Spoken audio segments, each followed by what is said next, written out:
किसान साथियों नमस्कार, राम राम, सत श्री अकाल, आदाब। किसान साथियों आप अच्छे होंगे, ठीक होंगे, भगवान से कामना करते हैं, दुआ करते हैं आप जहां भी रहें स्वस्थ रहें, अच्छे रहें, आपके काम में दिन दुगनी रात चुगनी उन्नति हो, परम पिता परमेश्वर से हमारी यही कामना है। किसान साथियों मैं अमित महिला, तहसील लोहारू, डिस्ट्रिक्ट भिवानी, हरियाणा का स्थायी निवासी हूँ और आज दिनांक 14 जून 2023 है। हर बार की तरह इस बार भी हम कोई नए विषय को लेकर आप लोगों के बीच में हाजिर हुए हैं और ये समस्या जो आज की जो समस्या है ये काफ़ी समस्याएं ये बढ़ चुकी है, बहुत ज़्यादा बढ़ चुकी है। पहले इतना नहीं होता था, लेकिन अब हमने हमारी ज़मीन का जो संतुलन था वो खो दिया पूरा। उस वजह से दिक्कत हमारे सामने लगातार कंटिन्यू आती जा रही है और विकराल रूप धारण करती भी जा रही है।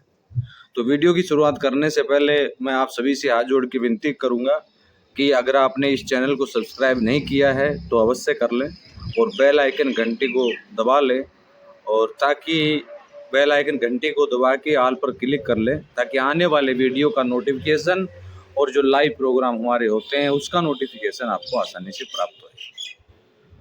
तो आज वीडियो की शुरुआत करते हैं। किसान साथियों आप देखते हैं कि काफ़ी फसलों में पीलापन बहुत ज़्यादा मात्रा में आता है। पीलापन दो कारणों से होता है। पहला कारण, दूसरे कारण का वीडियो हम कल बनाएंगे, आज तो हम एक ही कारण का बनाएंगे।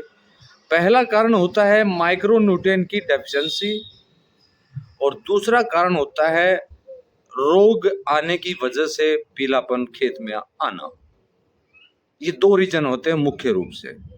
और पीलापन अगर हमारी क्रॉप्स में आ जाता है तो ये समझिए कि उसकी बढ़वार जहां थी वहीं की वहीं रुक जाती है। अब उसके लिए किसान साथी पता नहीं तरह तरह के क्या क्या बाजार से लाके एंजाइम्स इत्यादि, यानी वो जाके दुकानदार को ये बताना है कि मेरे खेत में पीलापन है। वो ये नहीं पूछेगा कि आपका पीलापन किस कारण है, किस वजह से पीलापन आया है, इस बारे में वो कोई जानकारी नहीं देगा।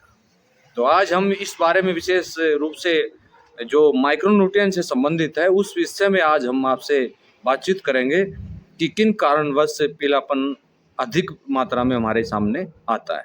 पहला पीलापन बरसात जैसे बहुत अधिक मात्रा में हो जाती है या हम सिंचाई करते हैं वहाँ पर पानी इकट्ठा हो जाता है, उस वजह से पीलापन आ जाता है।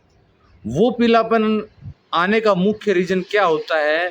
पानी चूसती नहीं है ज़मीन और पानी 2 या 3 दिन के लिए वहीं जमा रहता है, तो उसमें कैल्शियम की डेफिशिएंसी आ जाती है। कैल्शियम की डेफिशिएंसी आने की वजह से पौधे में पीलापन महसूस होगा आपको और ग्रोथ ना के बराबर होगी और पत्तों इत्यादि की साइज भी बिल्कुल कमज़ोर आपको दिखाई देगी, यानी सुस्त पौधा दिखाई देगा बिल्कुल। तो उसके लिए आपके पास दो रास्ते हैं। पहला रास्ता, एक तो भुजे हुए चूने के घोल का उपयोग, यानी जो चूना हम मकानों के रंग रोगन के रूप में उपयोग करते हैं उस चूने का उपयोग कर सकते हैं, या अंडों के छिलकों का उपयोग आप कर सकते हैं, जिसके अंदर जो चूना जो हमारा वो कली करने वाला रंग रोगन करने वाला जो होता है उसके अंदर नेचुरल ये कहें कि कैल्शियम मिलता है और जिसको पौधा सीधा सोलुबल कर लेता है। यानी उस वजह से सबसे पहले घोल को तैयार करना है। घोल तैयार करने से संबंधित मैंने चुनने से संबंधित वीडियो ऑलरेडी बनाए हुए हैं, फिर भी मैं आपको फॉर एग्जांपल बता देता हूँ। मान लीजिए आपके पास 2 एकड़ 3 एकड़ ज़मीन है, ये घोल कभी ख़राब नहीं होता है, तो आप 5 किलो चूना बाज़ार से लाइए और 5 किलो चूना बाज़ार से लाइए और उसको 100 लीटर पानी में छोड़ दीजिए 24 से 48 घंटे के लिए। 24 घंटे के बाद भी उसको यूज़ कर सकते हैं, 48 घंटे के बाद भी उसका उपयोग आप कर सकते हैं। उसका उपयोग कैसे करना है? 15 लीटर का जो स्प्रेयर का पंप है उसके अंदर 2 लीटर आपको डालना है चूने का घोल। चूना नीचे जम जाएगा, ऊपर का जो पानी है वो हमें लेना है। 2 लीटर वो लेना है, 6 से 7 लीटर वेस्ट डिकम्पोजर और बाकी पानी मिला के छिड़काव आपको करवा देना है। एक तरीका तो हुआ ये। दूसरा तरीका, चूने का घोल 2 लीटर आपको लेना है और बाकी जो 13 लीटर बचता है वो आप अनएंसर का घोल भी ले सकते हैं, उससे भी आपका पीलापन बिल्कुल ख़त्म हो जाता है।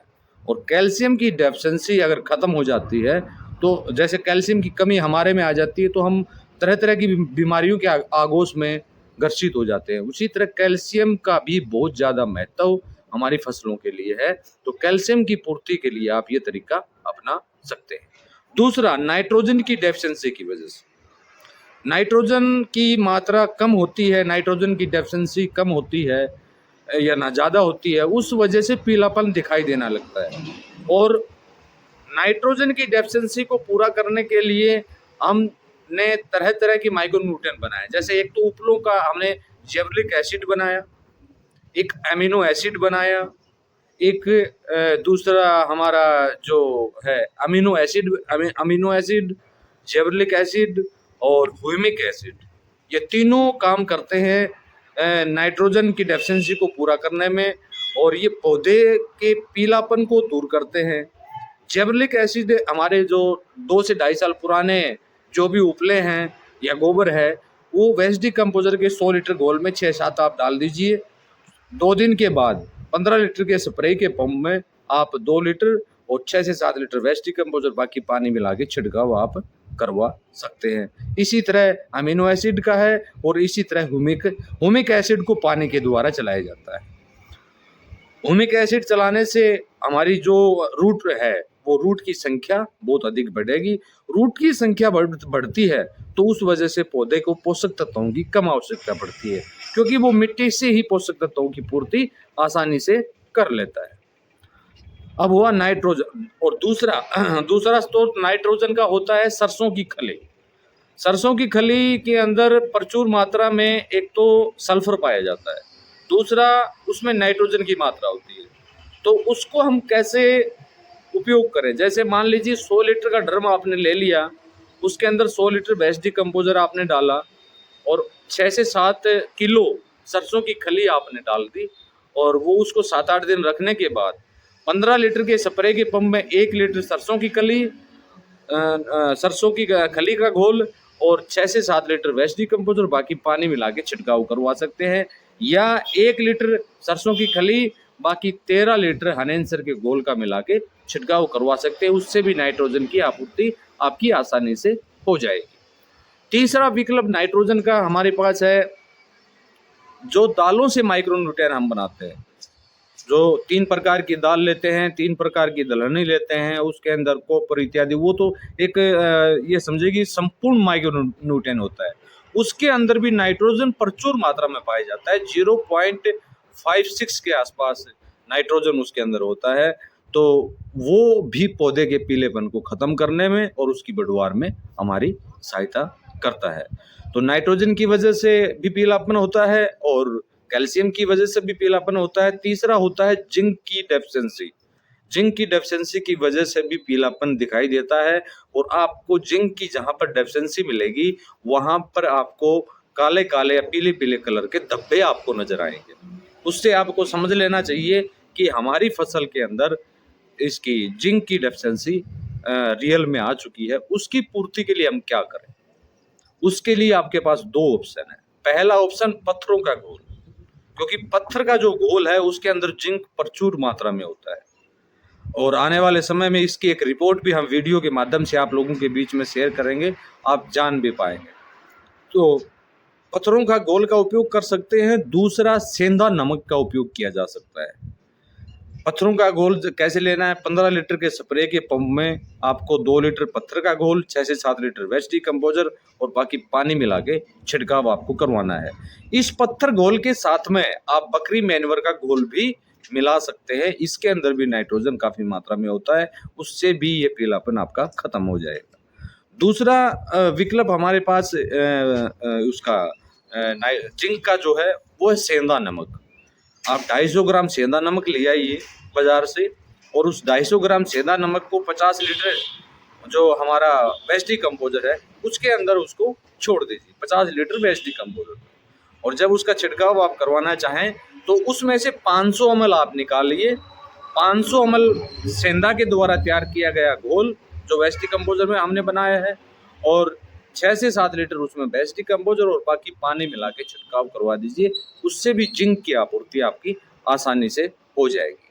अब ये तो हुआ हमारा फोलियर स्प्रे से संबंधित, और भी अन्य कारण है, लेकिन मुख्य रूप से जो कारण हमारे सामने आते हैं उस पर मैंने आपका प्रकाश डाल दिया है। अगर इन सभी को पानी के साथ में अगर आप चलाना चाहें तो भी आप इसको चला सकते हैं। अब काफ़ी किसान साथियों के सवाल आते हैं, सर वेस्ट डिकम्पोजर के अंदर नाइट्रोजन फिक्सन बैक्टीरिया है। बिल्कुल है, एजोवेक्टर है। एजोवेक्टर का काम क्या है? एजोवेक्टर का काम है वायुमंडल से जो 75% जो नाइट्रोजन है उसको लेके पौधे को देना, लेकिन वो पौधे को तभी दे पाता है जब हमारी जमीन का ऑर्गेनिक कार्बन अच्छा होगा, बेटर होगा, तभी वो पौधे को दे पाएगा, तभी वो नाइट्रोजन सोलुबल अवस्था में पौधे तक पहुंचने का काम करेगा। तो कार्बन के ऊपर मैंने 2 वीडियो हाल ही पीछे बनाए हैं, आपने देखे नहीं देखे मेरे को नहीं पता, लेकिन वो देख लीजिए। उनके अंदर काफ़ी मात्रा में कार्बन होता है। कार्बन और ज़मीन के पीएच को सामान्य स्तर पर करने का तरीका बिल्कुल आपको आना चाहिए, जानकारी उसकी आपको होनी चाहिए। पानी के साथ में अगर ये सभी उत्पाद आप चलाना चाहते हैं तो 30 से 40% आप चलाइए। वेस्ट डिकम्पोजर कंटिन्यू आपका चलता है, तो आप जैसे आज आपको पानी लगाना, आज आपने वेस्ट डिकम्पोजर चला दिया, अगले 5 दिन 6 दिन के बाद पानी लगाना, तो उसके साथ में पत्थर का घोल, बकरी का मैन्योर, चूने का घोल इत्यादि, ह्यूमिक एसिड इत्यादि आपने मिला के चला दिया 30 से 40% की मात्रा में। 1 एकड़ में 30 से 40% मात्रा का उपयोग आप कर सकते हैं। अब ये तो हुआ माइक्रो न्यूट्रिएंट की डेफिशिएंसी की वजह से हमारे पौधों में पीलापन आना। दूसरा पार्ट हम बनाएंगे, जो रोग आते हैं, कीट आते हैं, या निमाटोड की समस्या होती है, या और अन्य समस्याएं होती हैं जो बीमारियों से संबंधित है, उस वजह से पौधे में पीलापन आता है, उस विषय में हम कल के पार्ट में बात करेंगे। तो आज का वीडियो मेरे को आशा करता हूं कि आज का वीडियो आपको बहुत शानदार लगा होगा। इस वीडियो को अधिक से अधिक मात्रा में आप शेयर करें। वीडियो से संबंधित या आपको वेस्ट डिकम्पोजर से संबंधित या एनहेंसर से संबंधित या पाचक अमृत से संबंधित या पशु अमृत से संबंधित या किसी अन्य विषय से संबंधित अगर आपको बात करनी है तो आप मेरे इसी नंबर पर, वीडियो पर दिए गए व्हाट्सएप नंबर के ऊपर जाके आप पता कर सकते हैं और इन सभी उत्पाद को अपने पास मंगवा भी सकते हैं। तो किसान साथियों, वीडियो को ज़्यादा लंबा नहीं करूँगा, कल हम दूसरे पार्ट में आपसे बात करेंगे। तो इसी के साथ मैं भगवान से कामना करूँगा कि आप जहाँ भी रहें स्वस्थ रहें, अच्छे रहें, और आपके काम में दिन दुगनी रात चुगनी उन्नति हो। और गर्मी का प्रकोप बहुत दिनों दिन बढ़ता जा रहा है, तो सिंचाई की जो व्यवस्था है वो आप फसलों के लिए अवश्य करें, विशेष करके वेजिटेबल के लिए। तो इसी के साथ धन्यवाद, नमस्कार, जय हिंद, जय भारत।